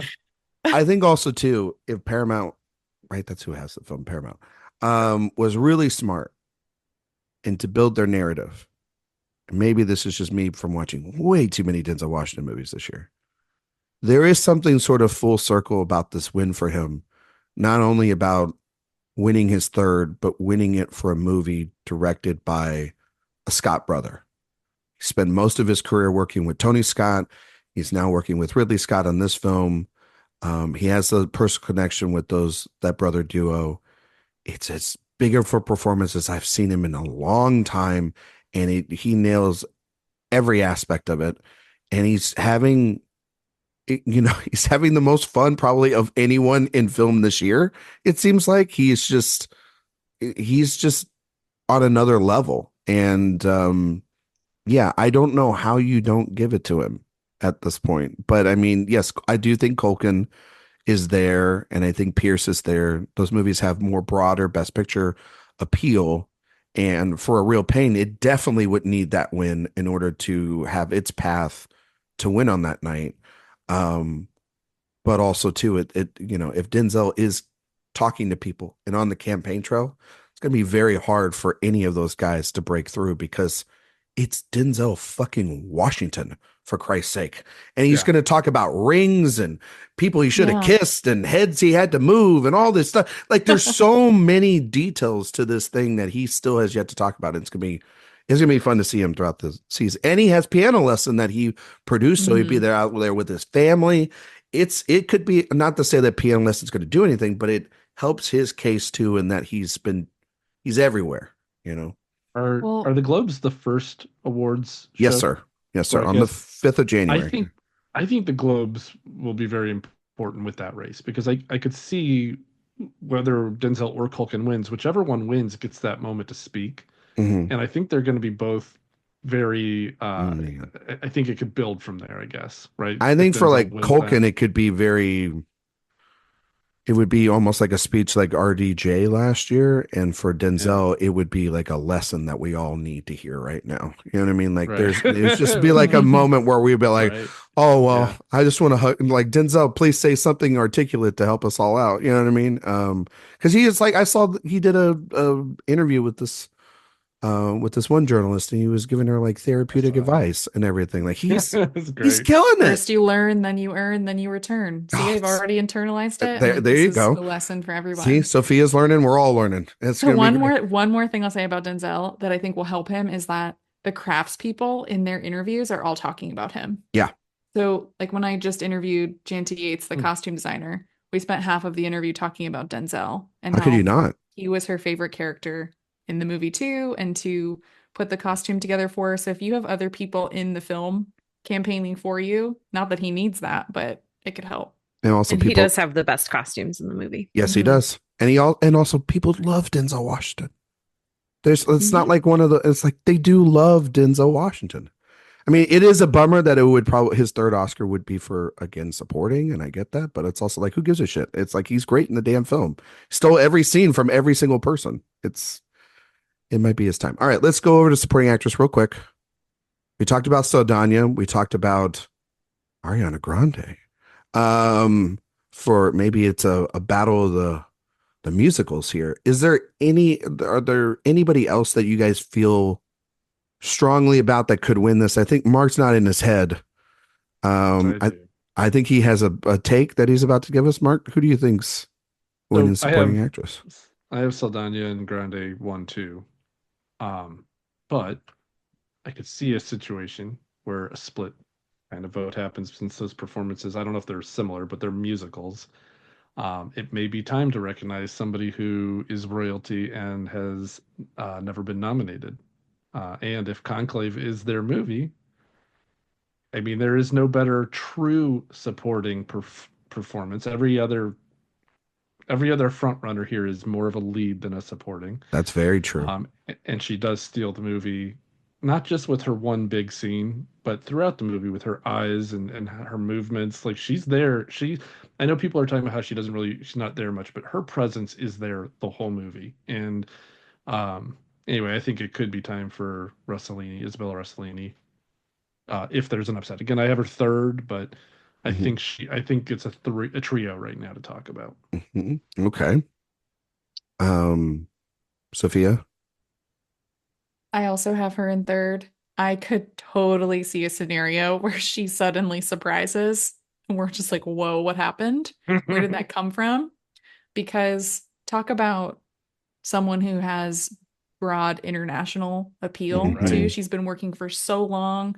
She works in multiple languages in different countries, different mediums, and she is just, she's Hollywood royalty and a staple for so many. Whereas Ariana Grande, I also have her in second right now. I bumped her up after all of this, and I feel like there could still be some, I don't know, hesitancy she's a pop star. Give her an Oscar. Yeah. But I think she could be strong. I think she is strong. But that could be a fun surprise. And then I have Felicity Jones in fourth. Okay. And who do you have fifth? Fifth, I have Danielle Deadweiler. I bumped her down to 5. Okay. So we have the same 5, just a little I have the 4-5 flip there, but I think too another thing for Rossellini, she was at Middleburg. I don't know what else she's campaigning, but if she's campaigning at Middleburg, I'm guessing she's hitting the circuit pretty well. She was fascinating to listen to, and even though the moderator for her Q&A was a little rough and asked really weird questions, she handled Stop asking weird questions, Mark. Right? My bad. No, I'm just kidding. It wasn't Mark. It was somebody else.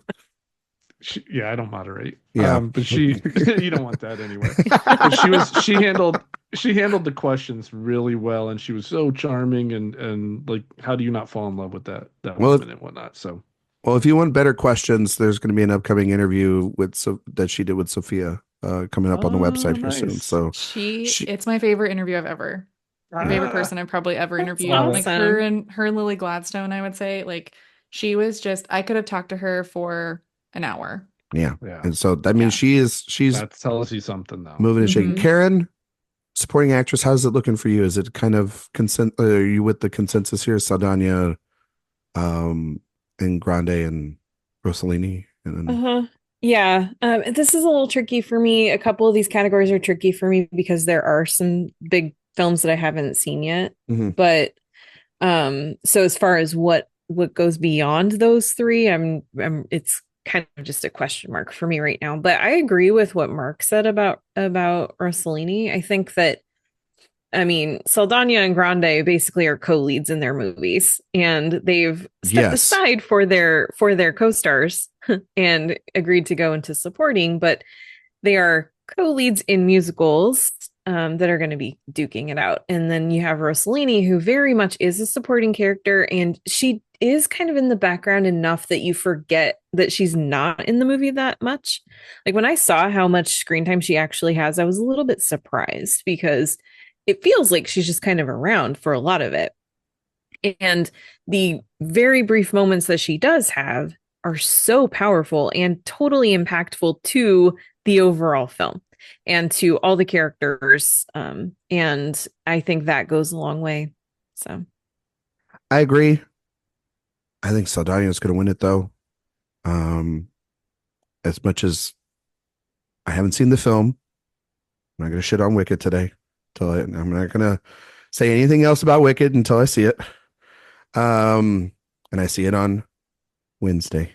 So she is fantastic, by the way. That's She's what the I've best heard. part of it. And I'm that's what I'm hoping for. I'm hoping for some good performances. Listen, guys, I don't like to sit in the theater for 3 hours and not have a good time. Okay. Right? So I'm looking. It's only 2 hours and 40 minutes. That's 3 hours with the commercials with trailers. It's and 3.5. Yeah, man. Like it's another hour. Just if you go to an AMC. They've limited it. They don't do more than 20 minutes now. That would make it 3 good. hours, Karen, with a 2 hour 40 have minutes. to go for the Feel as trailers? long as Oppenheimer, or does Oppenheimer feel shorter? So it was really funny because no, they don't got do to a this. certain point in Wicked. I'm not going to say where it was, but they got to a certain point and I was like, it feels like this is going to be over soon. And it just started. And I looked at my watch and I was like, holy crap, it's been over 2 hours. So Oh. it flew for me. That's good. Okay. Yeah. They have like more. Any of the characters have moral scruples, and there's like talks like there's any like lawsuits or anything about anyway. Is Einstein Senate with you? hearings. Is there any black and white anyway, I think that Saldana is going to win this. I'm actually really maybe actors where I can be the most flexible, but I'm really seriously solidified on those wins. Weirdly, I'm very confident in them, and Saldana feels right. She's been everywhere. She has been everywhere. She's the one at the Q&As that's talking the most. She's got a large career narrative from making all the Guardians movies and the Big Jim movies, and now she's making something like this, and she is the best thing in that movie, period. She is the damn lead of that movie. And she has the memorable songs. She's got Lady. And she's got a bunch of other big moments in the film. I do think Grande, as of now, I'm not putting her at 2. I'm putting her at 5. The reason why I'm going to put Ariana Grande at 5 is I need to see the film, and I need to see if this wave isn't just a wave, if this carries, because we did this last year where everyone thought Danielle Brooks was going to win supporting actress at a certain point, that movie was going to be big. I need to see more with Wicked, and maybe that's me just being a little bit more conservative on it, but I've seen this play out before. I do think Rossellini she's my 2, and then I have I weirdly don't feel comfortable about the next 2 spots. But I have Danielle Detweiler in there for just now, even though she will be a low nomination, and that movie is just kind of come and gone since it premiered at Telluride. I have Saoirse Ronan in for Blitz. I know that movie's kind of come and gone, but Saoirse's been pushing it. The one obviously to keep an eye out for is Felicity Jones, but as we talked about, people need to watch the entire film in order to get Felicity Jones' performance. And though she's a previous Oscar nominee, can't count her out there as well. I would love to see someone like Joan Chen get into this lineup. But didn't she miss it Gotham. Did she miss at Gotham's? She missed at Gotham, which was super So weird. And so she would need some critics push to help her along in this race. We'll have to see how the complete unknown ladies are and see if they break through with Timmy. But yeah, I do think, though, back to your point, Mark, Rossellini could limited screen time, royalty in Hollywood, comes from a very well-known family. Movie is a Best Picture front runner. The lead actor wins Best Actor. It feels very Jamie Lee Curtis. It does, like not in terms of quality of performance, just in sense of the narrative, like a narrative building for someone that has been in the industry for a long time and very well respected. It's a similar narrative. I'm not saying that it's the same thing. This would be I know. This should be a much different win than I would love to see Isabella Rossellini though with hot dog fingers. That would be very interesting. Anyway, she would totally do it. You would kill it. She'd kill it. She'd totally do it. If she could do Marcel the Shell, she could do the hot dog fingers. Anyway, I think that's where we're going to leave it. We're going to leave international and documentary and animated features for another time, maybe for the next go around. We've left you guys with enough to digest. But Mark, can you tell everybody where they can find you and all your work on the internet? And lastly, just remind everybody who you have winning Best Picture right now. All right. So I'm on Twitter, and I think, what's it called? Blue Sky or whatever? It's Blue Sky. You're on the Blue Sky, old man? Yeah, I think I'm on there. It's both under at Mark Likes Movies. I contribute to both AwardsWatch and The Contending, and I am somehow an expert on Gold Derby as well, where you can find probably my most up-to-date predictions. Who'd you pay for that? Right? Yeah. Lots of money exchanged. And you're front runner for Best Picture right now again, Mark, is? It's Conclave. It's Conclave. All right. Karen. I'm on all the socials, but especially Blue Sky, Letterboxd, and Instagram at Karen M. Peterson. I don't really have a Best Picture pick right now, so I'm just going to go with Conclave. There we go. All right. It's okay, Karen. It's hard right now. Yeah. Sophia. You can find me on Blue Sky at Sophia Sim. I'm really trying to phase out whatever is going on at Twitter/X. And you can find me at Letterboxd at Faye Dunaway. You can find my podcast, Oscar Wilde, wherever you listen to podcasts. We have an episode coming up on Gladiator 2. They'll be out this week, and then next week we're doing Wicked. And you can find reviews, more podcasts, and a few upcoming interviews at AwardsWatch. You can find me on Blue Sky, Instagram, Letterboxd, and until I decide to leave very soon, Twitter at Ryan McQuade 77. You can find all my work, interviews. There's a lot of interviews up on the website right now. So please go and read those. Just had a conversation last week with that was up on the website with cinematographer Ed Lockman for Maria. So go read that. If you like podcasts, we have the Director Watch podcast that will be continuing this week. We missed last week, unfortunately, but we will be back this week with a review of Three Colors Blue. And so please go and listen to that. That'll release on Thursday. And 5 stars on Spotify and iTunes. We greatly appreciate that. Please go sign up for the newsletter that's up on awardswatch.com. That's a great place to get all of our predictions, interviews, podcasts, and everything all in one place. Next week, we will be back. We will be talking about Gladiator 2 and only Gladiator 2 next week. And we will be talking about our top 5 Denzel Washington performances to go alongside that. That's awesome. I'm very excited about that. That's a tough list. It is. I have been putting in the research, and I believe on that episode 2, for all you Director Watch fans out there, Jay Ledbetter will be on this show with me. So it's only right after the whole year we've been talking about Tony Scott and Carl Franklin movies and everything with Denzel. It's only right that Jay's on that episode with the rest of the team to talk about Denzel and that crazy performance.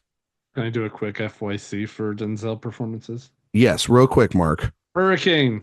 Hurricane? Okay. Yeah, I love Hurricane. I'm going to put it on the rewatch list this week. I'm going to be watching too much Denzel. Thank you all so much for listening, and we'll see you all next time.